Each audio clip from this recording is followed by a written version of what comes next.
새해 초에 우리가 어떤 생각을 하면서 보낼까? 그건 제가 볼 때는 우리의 기본을 다시 한번 돌아보고 내가 기본을 잘 지키면서 살아왔는가를 생각하면서 한 해를 돌아보는 것이 필요하다고 봅니다. 그리고 새해도 역시 내가 바른 기본 앞에서 잘 출발할 것인가를 생각하면서 다짐하면서 출발해야 될 줄로 믿습니다. 오늘 이 말씀이 우리에게 지난 한 해를 잘 돌아보게 하고 또 새해를 또 출발하는데 큰 하나의 바로메터가 되기를, 또 기준이 되기를 바랍니다. 오늘도 역시 다윗이 갖고 있는 신앙 고백을 통해서 다윗의 신앙과 나의 신앙은 어떤 차이가 있는가를 한번 점검해 보시면서 한 해를 잘 보내시기 바랍니다. 1절에 아까 제가 봉독해 드렸는데 이렇게 시작을 합니다. 내 영혼아 여호와를 송축하라. 한번 따라서 해볼까요? 내 영혼아 여호와를 송축하라. 우리는 뭐뭐 하라 그 말은 명령인데 명령을 일반적으로 나한테 합니까? 상대방에게 합니까? 우리는 일반적으로 상대방에게 하죠. 공부해라, 일찍 와라, 조심히 다녀라, 뭐 해라. 사랑한다고 다 말하지만 다 어떤 주문을 상대방에게 합니다. 그런데 오늘 다윗은 일성에 누구한테 말해요? 나한테 말합니다. 나는 사실은 이 말씀에 그냥 꽂혔어요. 우리가 사실은 모든 말들을 누구한테 해야 돼요? 내가 볼 때는 나한테 해야 돼. 그래서 어느 그 개그맨이 말했나요? 뭐라고 그랬죠? 아니 어느 영화 한 대사죠. 이영애 씨가 했나요? 너나 잘해. 그랬죠. 너나 잘해. 내가 볼 때 그 말이 굉장히 짧은 문장이지만 굉장히 많은 것을 담고 있다고 봅니다. 누구나 잘하자? 나나 잘하자. 너나라니. 나나 잘하자지. 나나 잘하자지. 내가 누구한테 뭐라고 그러겠어요. 나나 뭐 하자? 하나님을 찬양하자. 나나 하나님께 잘 기도하자. 나나 하나님께 뭘 잘하자. 나도 뭐 좀 그러면서 누구한테 뭐 찬양해, 기도해, 뭐해. 누구한테 무슨 말을 하겠어요. 다윗은 첫 번째 말에 그렇게 말합니다. 나나 잘하자. 그리고 나한테 주문합니다. 내 영혼아 뭐라고? 하나님을 송축하라. 하나님을 찬양하라 그 말입니다. 나한테 주문하는 거예요. 지금 다윗은 왕입니다. 백성들아, 강요들아, 누구들아 어떻게 해라가 아니라 누구한테 말해요? 나한테 말해.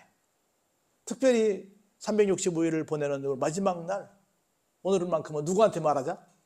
나한테 말하고 살자. 오늘만큼이라도 나한테. 나는 뭐라고 했는가?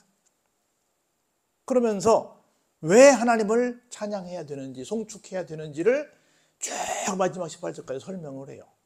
우리는 찬양을 아무리 많이 해도 절대 그걸 강조해도 지나치지 않습니다. 왜 우리는 1년 12달 찬양하며 살아야 될까? 그 이유를 여기서 말하고 있는데 찬양은 다른 말로 말하면 감사라고 말할 수 있죠. 다른 말로 기도라고도 말할 수 있고 찬양이라는 말 속에는 많은 뜻들이 들어져 있는데 그걸 누구에게? 여호와 하나님, 우리가 섬기는 하나님께 해야 한다는 거지. 그 하나님이 어떤 분이시길래 왜 그 하나님께 우리가 찬양해야 할까? 감사해야 할까? 예배 드려야 할까? 왜 그 하나님을 찾아야 될까? 왜 그 하나님만 높임을 받게 해드려야 할까를 여기서 이렇게 말합니다. 내 영혼아 뭐라고 말해요? 여호와 나의 하나님은 어떤 분이시라고요? 심히 위대하신 분이라고 내 영혼한테 말하는 거예요. 여호와 하나님은 심히 위대하시기에 내 영혼아 여호와를 송축하라 그 말이에요. 그분은 무엇으로 옷을 입고 계세요? 존귀와 권위로 옷을 입고 계시단다. 사실은 지금 이 당시에 최고의 좋은 옷을 입은 사람이 누구였어요? 자기지, 왕이지요. 여러분 노태우 대통령 당시에 그 말 좀 많이 나왔었잖아요. 그 당시에 그 양반이 입었던 옷이 한 벌에 얼마였다고 그랬어요? 1,000만 원짜리 입고 있었다고 그랬잖아요. 그래서 그것 때문에 언론에 많이 말이 나왔잖아요. 기억도 없죠. 그래가지고 지금도 1,000만 원짜리 옷 입으면 대단할 텐데 옛날엔 대단했을 거 아니에요. 저를 사랑하는 어떤 권사님이 몇 번 명동에서 옷을 맞출 수 있는 티켓을 줘가지고 제가 몇 번 가서 양보를 맞춘 적이 있어요. 갈 때마다 그 얘기를 해. 여기는요, 누가 오고요, 누가 오고요, 누가 오고요. 나는 굉장히 부담스러웠어요. 그냥 안 입을 수도 없고. 근데 갈 때마다 그 얘기를 하니까, 야, 내가 뭐 이런 데서 옷을 입어야 되나 이런 생각이 든 적이 있었는데, 그거보다 훨씬 더 훌륭한, 훨씬 더 멋진 옷을 누가 입고 있어요? 왕이 입고 있죠. 그런데 진짜로 존귀와 권위를 입으실 그분은 누구시다? 그 옷을 입으신 분은 하나님이시다. 그분이야말로 진짜 심히 위대하시다. 이렇게 선포합니다. 누구한테? 나한테. 왕, 너야. 네가 지금 왕이라고 까불고 있니? 네가 왕이라고 지금 자만하고 있니? 네가 왕이라고 네가 최고로 존귀하고 네가 최고로 권위를 가지고 있고 네가 최고로 옷을 입어야 된다고 생각하고 있니? 아니야. 진짜 그렇게 될 대상은 누구라고? 여호와 하나님이야.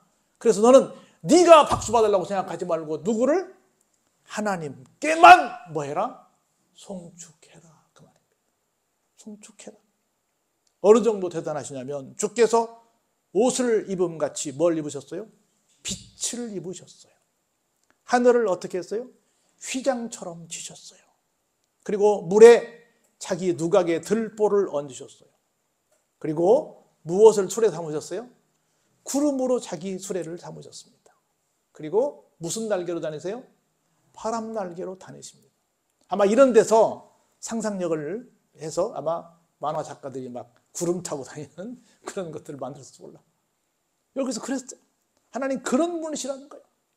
그리고 나는 똑똑한 사람들을 뽑아서 사신으로 삼지만 하나님은 누구를 사신으로 삼으세요? 바람을 자기 사신으로 삼으세요. 그리고 불꽃으로 자기 사역자를 삼으십니다. 어느 방송에서 재밌는 얘기를 하나 해봤어요. 산타클로스 할아버지는 어떻게 12월 24일 하룻밤에 다 전 세계에 있는 어린아이들에게 다 선물을 줄 수 있을까? 전 세계를 따져보니까 산타클로스를 믿는 사람이 몇 명 정도 된다고 보세요? 애들이 약 12억 명 정도 된다고 합니다. 그러면 한 집당 둘씩 산다고 치면 아이들 집이 몇 집이에요? 6억 집이 되는 거예요.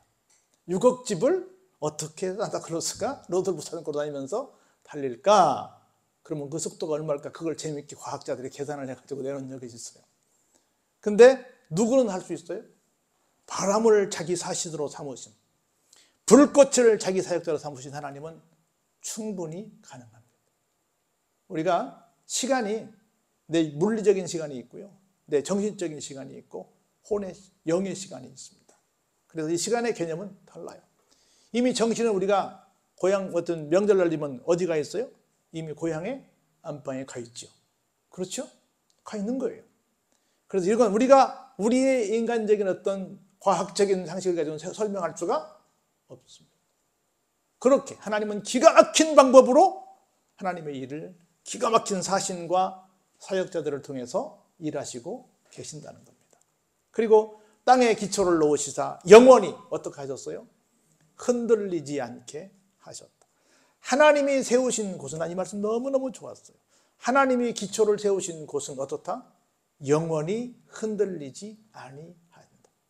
할렐루야. 하나님께서 여러분들에게 뭔가를 주셨다고 한다면 그건 절대로 흔들리지 않는 정말 요지부동의 자리가 될 줄로 믿습니다. 볼까요? 옷으로 덮음같이 주께서 땅을 깊은 바다로 덮으시매 물이 산들 위로 솟아올랐으나. 잘 보세요. 이 말씀 너무 재밌더라고요. 같이 한번 읽어볼까요? 7절에 주께서 꾸짖으시니 물은 도망하며 주의 우레소리로 말미암아 빨리 가더라. 막 다 물이 창일했잖아요. 거기서 무틀 드러나게 했잖아요. 어떤 분이 그런 말씀을 하시더라고요. 왜 인간을 가장 꼬레비로 만들었을까? 만약 처음 만들었으면 여러분 땅과 바다와 하늘을 만드는 동안 계속 땅을 만들 때까지 인간은 뭐 했을까? 수영하고 있었어야 돼. 계속해서 처음 만들었으면. 그리고 또 쫄쫄 굶었을 거야. 먹을 것도 없으니까. 근데 다 만들어 놓고 완벽하게 땅까지 해놓고 안전지대에서 마음껏 따먹고 살 수 있도록 그렇게 다 만들어 놓고 하나님께서 마지막에 우리를 만드셨다는 거죠. 하나님 얼마나 깊은 배려가 있어요? 아무튼 그 얘기 들을 때 참 기가 막히다. 그렇지. 왜 우리를 쫄병으로 만들었을까 아니라 그렇게 배려하셨다.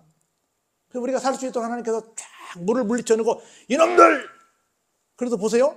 주께서 그들을 위하여 정하여 주신 곳으로 흘러갔고 산은 오르고 골짜기는 내려간나이다. 모든 것들이 다 누가 정한 곳에 있어요?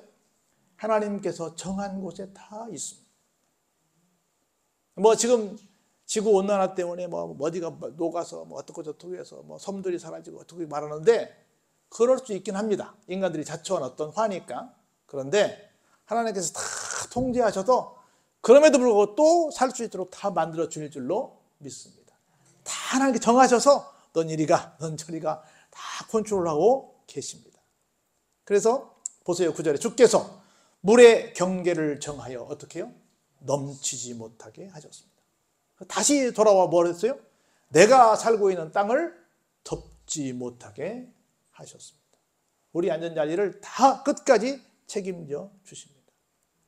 여호와께서 샘을 골짜기에서 솟아나게 하시고 산 사이에 흐르게 하사 어떻게 해요? 각종 들 짐승들에게 마시게 하고 심지어 들나귀들도 해갈하게 해 주셨습니다. 얼마나 기가 막혀요. 공중의 새들도 그 가에서 깃들이며 나뭇가지 사이에서 뭐예요? 지저귀입니다. 저는 한참씩 여기 창밖을 내다보면서 애들 말로 멍 때릴 때가 많아요. 새들이 그 나뭇가지로 막 이렇게 왔다 갔다 노는 거 보면 얼마나 신기한지 몰라요. 어떤 때는 확 치워주고 싶어요. 사모님 꽃도 어떻게 된다고 막 치워달라고 하는데 그 쓰러진 나무 사이로 그 나뭇가지 사이로 새들이 왔다 갔다 노는 거 보면 얼마나 이쁜지 모릅니다. 얼마나 이쁜지 몰라요. 누가 다 하셨어요? 하나님께서 하셨어요.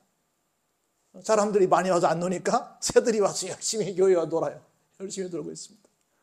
처음에 우리가 왔을 때는 나갔다 오면 산토끼가 와서 놀고 있고 고라니도 왔다 갔다가 있고 주인이 막 동물들 와서 놀고 있는 거예요. 내가 한참 전부 다 문 앞에서 한참 기다렸다가 들어와야 돼요. 그렇게 하나님께서 다 정해놓아서 그렇게 재미있게 놀이터를 만드는 거예요.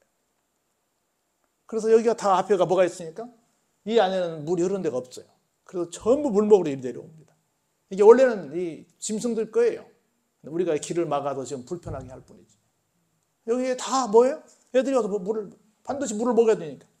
그래서 제가 참 미안했던 것은 옛날엔 여기 내려가지 못하는 작은 새들을 위해서 세숫대에다 물을 이렇게 받아놨었어요. 근데 어떤 놈은 빠져 죽기도 했어요. 내가 거기다가 돌이라도 하나 넣을 걸. 너무 작으니까 미끄러져 쏙 들어가서 못 나온 거야. 물은 먹었는데. 그래서 하나하나 생각을 하면서도 해요. 물을 왜 떠났지가 아니라 그거 다 생각해놓고 물 먹고 살 수 있도록 짐승들을 함께 생각하는 거예요. 하나님께서 다 그렇게 하셨어요. 그가 그의 누각에서부터 산에 불을 부어주시니 주께서 하시는 일의 결실이 땅을 만족시켜 주는도다. 볼까요? 그가 가축을 위한 풀과 사람을 위한 채소를 자라게 하시며 땅에서 먹을 것이 나게 하셨습니다.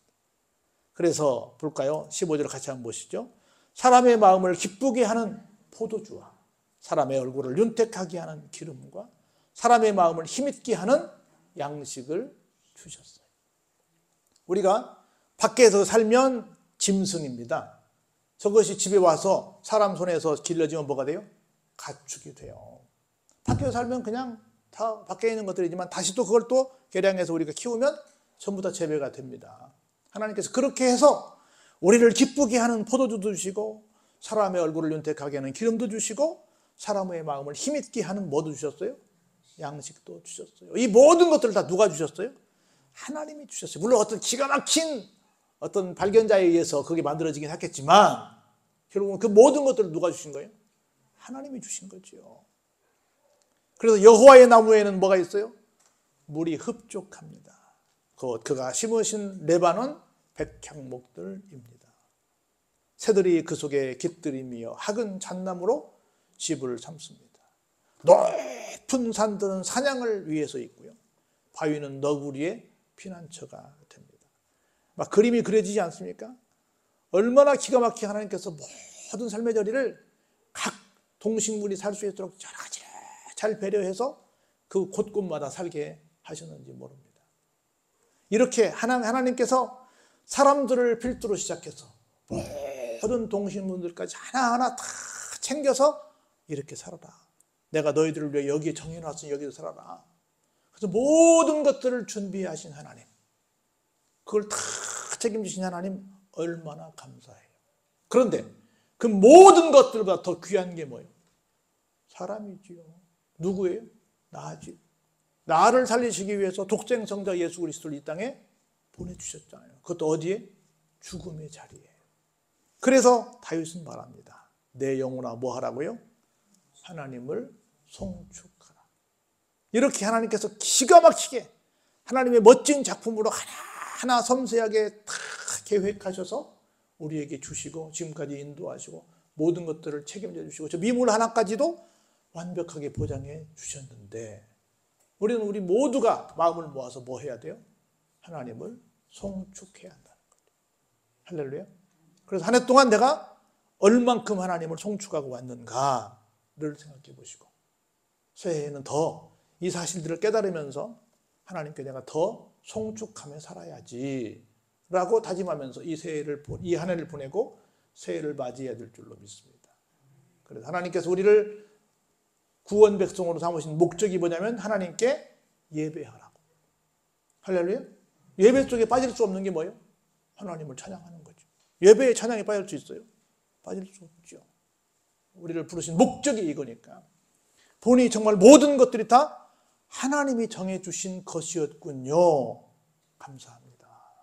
라는 걸 깨닫고 그렇지 못한 부분에 대해서 하나님께 죄송하지만 회개하시면서 이후에는 내가 이걸 깨닫고 감사하면서 날마다 내 입술에서 기쁜 찬양을 하나님께 올려드리는 삶을 살겠습니다라고 다짐하는 마지막 날 되시기를 주의 이름으로 축원합니다.